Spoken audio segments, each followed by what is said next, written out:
So managed aquifer recharge, or MAR, is where surface water is actively or purposefully recharged into aquifers for later use. It explicitly considers the connections between surface water and groundwater resources. So overseas, MAR has proven effective in achieving agricultural and environmental outcomes. But in Australia, it's primarily been used in an urban context. Researchers from the Institute of Water Futures were motivated to develop managed aquifer recharge scenarios for prominent agricultural regions of Australia to demonstrate how MAR might look in practice and what outcomes it can achieve.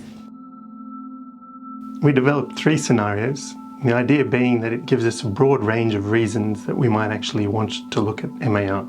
The first scenario is simply looking at capturing every drop that's already allocated, of making sure that in wet years we can actually capture those flood flows and put them away to take them out again in dry years. The second scenario focused on keeping water for when we actually need it most. During a drought, how much water do we actually need to have banked away so that we can support our communities, our industry to come out the other side? Our third scenario built on the fact that at the moment we already have farmers using both surface and groundwater, so managed aquifer recharge is really just the next step in this direction. As part of the Institute for Water Futures and our continued work on managed aquifer recharge, myself and my colleagues have teamed up with Murrumbidgee Irrigation area to do a scoping project out here near Griffith.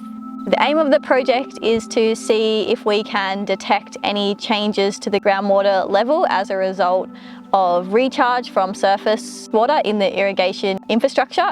To do this, we had to install some data loggers, so instruments that take automated measurements of the groundwater level. Now that I've recovered the data loggers, we'll analyse all that data that we've collected over a 4-month period, and from that we will be able to see the fluctuations in the groundwater table and also do some modelling where we'll try and piece apart what drove those changes. Was it climate or was it irrigation happening in the area?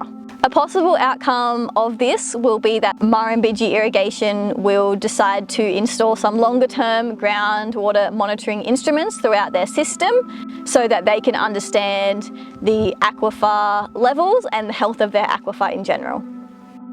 At Murrumbidgee Irrigation, we own, operate and manage an integrated water delivery network. We're always interested to collaborate with researchers. We've got an ongoing partnership with the Institute of Water Futures, and we're really looking to utilize the skills that the researchers bring in terms of data collection, groundwater monitoring, uncertainty management, so we can really deliver water in the best possible way.